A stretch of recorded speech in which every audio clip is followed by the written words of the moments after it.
Hello, chess family. It's me, National Master Jesse James, and it's time for another installment of Instructive Chess Minis, or miniatures. Alright, in this game, we're going to be going over an isolated attack or an isolated pawn. Let's learn some things from our great Super Grandmaster, Shockey, over here. Here we go. We start off with d4, d5, knight f3, e6, standard queen's pawn opening. Pawn c4, d takes on c4, pawn to e3, pawn to c5, bishop takes a6. A very standard idea here. Here black has a queenside majority and he has to make a choice how he wants to proceed. Will he go ahead and proceed with b5, push on c4 here to get a queenside advantage of 3 pawns versus the 2? Or will he take on d4 and, well, at that point white only has one good move. They'll take back with the pawn. If they don't, they're going to lose all advantage as the pawn structure will then be equal. And, well, they go into an isolated pawn. Well, as you could probably guess, this is exactly what's going to happen. Here, white went ahead and castled. Knight f6, bishop b3, and here, black made his choice. He goes ahead and plays c takes on d4. Here we have the isolated pawn. Again, if you play knight takes on d4, the pawn structure is equal and the game is equal. White cannot claim any advantage. And, well, e takes d4 is played. My boy Shockey over here is going to do it right. A lot of people may fear the isolated pawn, but that's only because they don't understand it. Yes, if you do go to endgame, this could be a weakness. With that being said, it gives you plenty of good attacking chances. Anatoly Karpov, one of the world's best chess players in history, loved to play isolated pawn, and he was known as a pure positional player, very good at strategy, and he would take it isolated pawn as much as possible, and he had a beautiful win rate to go with it. Alright, here we go. Knight c6 got played, attacking the pawn. Knight c3. One of the good things about playing with the isolated pawn is the easy development. Black is the one who has to keep an eye on this guy. Bishop to e7, bishop g5, castles, and rook to c1. You can see here, very easy development. Shockey's not doing anything crazy right now.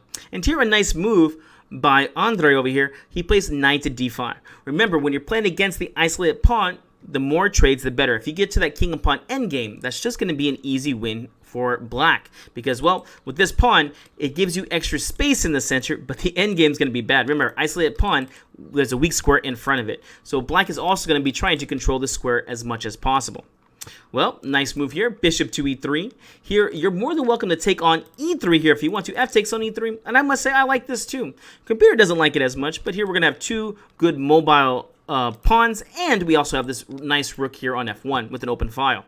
So here instead, after bishop e3, knight takes c3 was played, and here you could go to the sister or the brother of the isolated pawn and play pawn takes on c3, and this is known as the hanging pawns.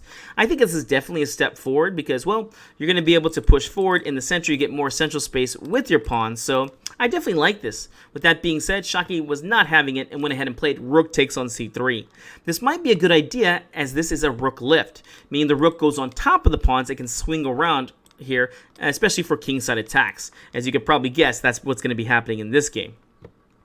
Knight b4, another very good strategic move. The idea again is to blockade. If you're not careful, you can get rid of your only weakness and play d5 here, and, well, if you have no weaknesses, then you're just going to have the extra development here. As you can see, black is down 2 tempos with the bishop and the rook.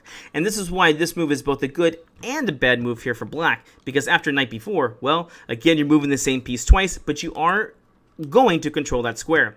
Well, let's keep improving our pieces. Here, knight to e5 got played. Knight d5. Rook back to c1. Yes, unfortunately, you don't want to put your rook to d3 here as it's just in the way. Bishop d7 gets played.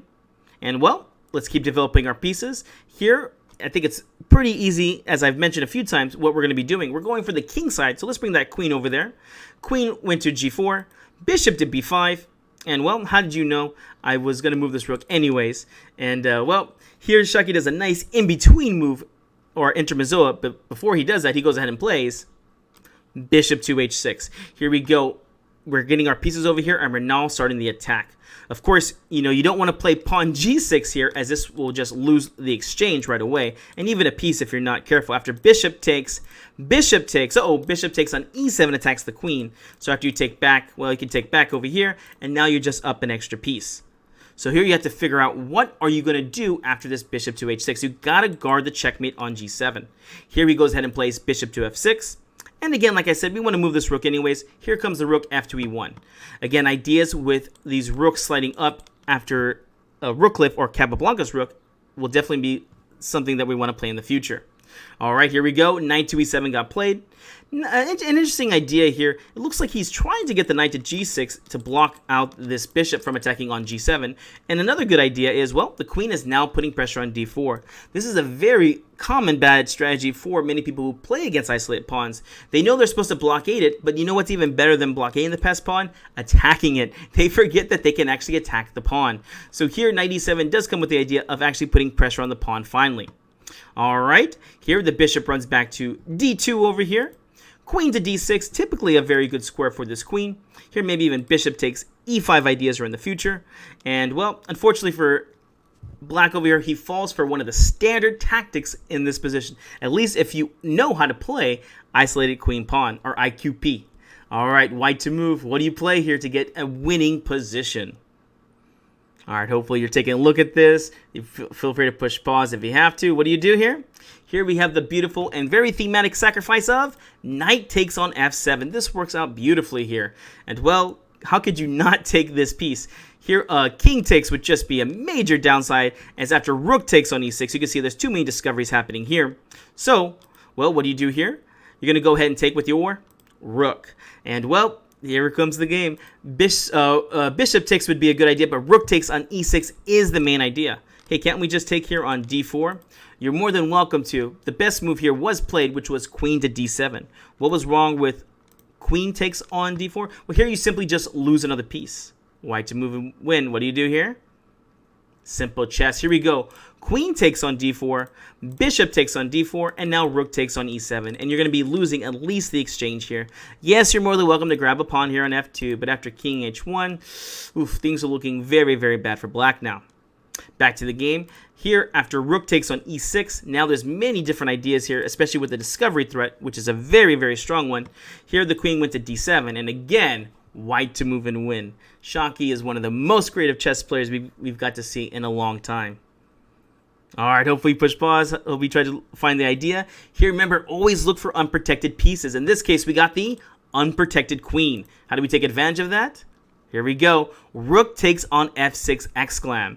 Here, there is a double attack here. Remember, this unprotected queen over here. What are you going to do with it?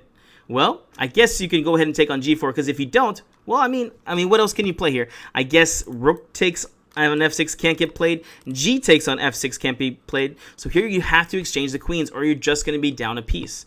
Okay, queen takes on g4, and this was the idea. Rook takes on f7. Here we got a very nice idea, and there's really nothing good against this. You would think being up a queen is going to be helpful. Unfortunately, this is not one of those positions. And here the king ran to h8. Anything else would be just be allowing too many discovery checks here with losing material. So here we go. Rook takes on e7 here. Rook to c8. And here most of the time you would think, I don't want to make trades. But, well, this pawn and these bishops are doing such a good job by attacking the king. Here Shockey just says, yeah, we're just going to go ahead and trade. So rook takes on c8. Queen takes on c8. d5. And believe it or not, black just went ahead and resigned. That seems pretty... some people might think this might be a little too soon to happen, but really there's nothing that can be done. This is a +5 position. This pawn is moving forward, and bishop c3 ideas are just too strong against this king. A sample variation would be something like queen c5, rook takes on b7, queen to d6, and bishop c3. And now the g7 pawn is just going to be weak. The pawn is going to be running forward at some point. This is just a lost game. The king here is just too weak. Alright guys, hope you enjoyed this. We'll see you in the next video.